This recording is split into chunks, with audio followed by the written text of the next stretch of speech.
Hello friends, welcome back.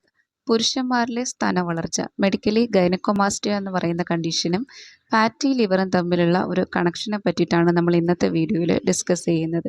അപ്പോൾ ഈ fatty liver എന്താണെന്നും അതിൻ്റെ ലക്ഷണങ്ങൾ, കാരണങ്ങൾ, അതെങ്ങനെ മാനേജ് ചെയ്യണം എന്നതിനെയൊക്കെ കുറിച്ചിട്ട് നമ്മുടെ ചാനലിൽ തന്നെ പല സെക്ഷനുകളിലായിട്ട് നമ്മൾ ഡിസ്കസ് ചെയ്തിട്ടുണ്ട്. അപ്പോൾ അതിലേക്കൊന്നും കടക്കുന്നില്ല, നേരിട്ട് നമ്മൾ ടോപ്പിക്കിലേക്ക് പോകുകയാണ്.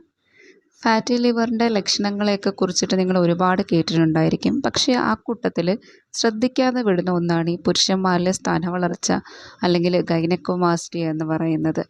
ഈ ഫാറ്റി ലിവർ ഉള്ള ഒരാൾക്ക്, പ്രത്യേകിച്ചും alcoholic liver disease, alcoholic fatty liver വരുന്ന കണ്ടീഷൻസിൽ ഗൈനക്കോമാസ്റ്റിയ ഉണ്ടാകാനുള്ള ചാൻസ് വളരെ കൂടുതലാണ്.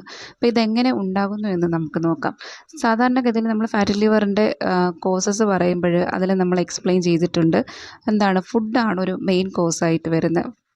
നമ്മുടെ ചിട്ടയില്ലാത്ത ഒരു ജീവിത രീതി, ഭക്ഷണക്രമമൊക്കെ കാരണം, അതായത് നമ്മൾ അമിതമായിട്ട് കാർബോഹൈഡ്രേറ്റ് അടങ്ങിയ ഫുഡ് കഴിക്കുന്നു, അല്ലെങ്കിൽ ഫാറ്റ് കൂടുതലായിട്ടുള്ള ഫുഡ് കഴിക്കുന്നു, ഷുഗർ കൂടുതലായിട്ടുള്ള ഫുഡ് കഴിക്കുന്നു, പ്രോപ്പറായിട്ട് എക്സസൈസ് ചെയ്യുന്നില്ല, അങ്ങനെയൊക്കെയുള്ള കണ്ടീഷൻസിൽ ശരീരത്തിൽ അമിതമായിട്ട് കൊഴുപ്പുണ്ടാകുകയും ഈ കൊഴുപ്പ് ലിവറിൽ അടിഞ്ഞു കൂടിയിട്ടാണ് നമുക്ക് ഈ ഫാറ്റി ലിവർ എന്ന് പറയുന്ന കണ്ടീഷൻ ഉണ്ടാകുന്നത്.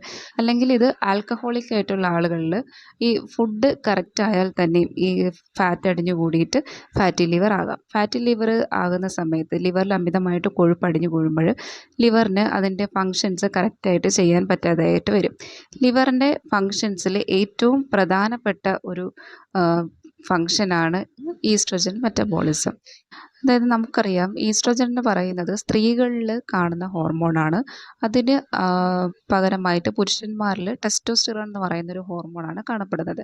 അപ്പം ഈ സ്ത്രീ ഹോർമോണായിട്ടുള്ള ഈസ്ട്രജൻ്റെ മെറ്റബോളിസം നമ്മുടെ ശരീരത്തിലെ ലിവറിൻ്റെ ഫങ്ഷനാണ്. ലിവറിന് ഇതുപോലെ ഫാറ്റി ലിവർ പോലത്തെ കണ്ടീഷൻസ് വരുമ്പോൾ അതിൽ സെല്ലുകൾ നശിച്ചു പോവുകയും ലിവറിന് കൃത്യമായിട്ട് പ്രവർത്തിക്കാൻ കഴിയാതെയും വരും. അതിൻ്റെ ഫലമായിട്ട് ഈസ്ട്രജൻ മെറ്റബോളിസം തടസ്സപ്പെടും. ഈസ്ട്രജൻ മെറ്റബോളിസം എന്ന് പറയുമ്പോൾ ഈ ഈസ്ട്രോജനെ വിഘടിപ്പിച്ച് നമ്മുടെ ശരീരത്തിൽ യൂറിനിൽ കൂടെ അത് പുറന്തള്ളുകയാണ് ചെയ്യുന്നത്. അപ്പോൾ ഈ ഒരു പ്രവൃത്തി അവിടെ കൃത്യമായിട്ട് നടക്കാതെ വരും. അപ്പോൾ നമ്മുടെ ശരീരത്തിലുള്ള ഈ ഈസ്ട്രോജൻ്റെ അളവ് സാധാരണ അളവിൽ നിന്ന് കൂടുകയും, ഈസ്ട്രോജൻ്റെ അളവ് കൂടുമ്പോഴെന്താണ്, സ്ത്രീ ക്യാരക്ടർ, അതായത് ഫീമെയിൽ ക്യാരക്ടർ കൂടുതലായിട്ട് എക്സ്പ്രസ് ചെയ്യാൻ തുടങ്ങും. അപ്പോൾ അതിൻ്റെ ഫലമായിട്ടാണ് ഈ ബ്രസ്റ്റ് ഡെവലപ്മെൻറ്റ് പുരുഷന്മാരിൽ ഉണ്ടാകുന്നത്. ഇത് നമ്മുടെ ശരീരത്തിൽ ഉണ്ടാകുന്നതല്ലാതെ എൻവയോൺമെൻറ്റൽ ഫാക്ടേഴ്സ്, മറ്റെന്തെങ്കിലും എക്സ്പോഷർ വന്നിട്ട് ഈസ്ട്രജൻ ഉണ്ടാകുകയാണെങ്കിൽ തന്നെയും ലിവറിലുള്ള എൻസൈംസ് ആണ് അതിനെ ഡീടോക്സിഫൈ ചെയ്ത് കളയുന്നത്. അപ്പോൾ ഈ സെല്ലുകൾ നശിക്കുന്നത് കാരണം ഇതിനെ ഡീടോക്സിഫൈ ചെയ്ത് കളയാൻ പറ്റാതെ വരും. അങ്ങനെ നമ്മുടെ ശരീരത്തിൽ ഈസ്ട്രജൻ്റെ അളവ് കൂടാം.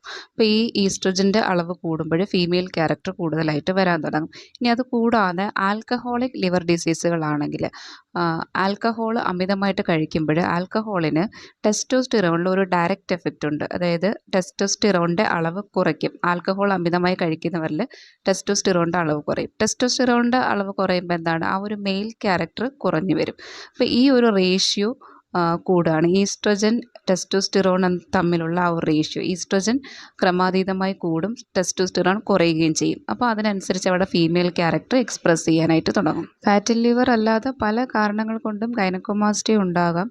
അപ്പോൾ ലിവറിൽ തന്നെ നമ്മൾ പറഞ്ഞു, ആൽക്കഹോളിക് ലിവർ ഡിസീസ് ആണെങ്കിൽ ആൽക്കഹോളിനൊരു ഡയറക്റ്റ് എഫക്റ്റ് ഉണ്ട്. അതുപോലെ ഇൻസുലിൻ റെസിസ്റ്റൻസ്, ഡയബറ്റിക് ആയിട്ടുള്ള ആളുകളിൽ പിന്നീട് ഇതുപോലെ ലിവർ സെൽസ് നശിച്ചു പോകുന്നത് കാരണം ഈ ഒരു ഗൈനക്കോമാസ്റ്റിയ ഡെവലപ്പ് ചെയ്യാം. ഹെപ്പറ്റൈറ്റിസ് പോലുള്ള ലിവറിൻ്റെ ഇൻഫ്ലമേറ്ററി കണ്ടീഷൻസിലും ലിവർ സെൽസ് നശിക്കുന്നത് കാരണം ഈ കണ്ടീഷൻസ് ഉണ്ടാകും. ഇതല്ലാതെ ലിവറിനെ ചുറ്റിപ്പറ്റിയല്ലാതെ മറ്റ് പല കാരണങ്ങൾ കൊണ്ട് ഗൈനക്കോമാസ്റ്റിയ ഉണ്ടാകും. പക്ഷേ നമ്മൾ തുടക്കത്തിൽ പറഞ്ഞതുപോലെ ഫാറ്റി ലിവർ അല്ലെങ്കിൽ ലിവർ സിറോസിസിൻ്റെ കേസിൽ അധികം ശ്രദ്ധിക്കാത്ത ഒരു ലക്ഷണമാണ് ഗൈനക്കോമാസ്റ്റിയ എന്ന് പറയുന്നത്. അപ്പോൾ ഗൈനക്കോമാസ്റ്റിയൊക്കെ ഉണ്ടാകുന്നുണ്ടെങ്കിൽ ലിവർ സിറോസിസ് നല്ല അഡ്വാൻസ്ഡ് ആയി എന്ന് വേണം നമ്മൾ മനസ്സിലാക്കാനായിട്ട്.